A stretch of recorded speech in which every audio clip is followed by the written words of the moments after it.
Guinness World Records faces a credibility challenge as doubts surround the title of the world's oldest dog, held by Bobi, the Portuguese Mastiff.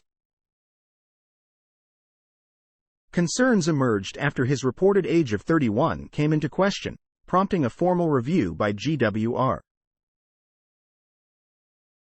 Inconsistencies in photos and vet observations raised suspicions, while a Wired investigation revealed discrepancies in the registration data. The previously recognized oldest dog, Bluey, an Australian cattle dog, had held the record since 1939 at 29 years and 5 months.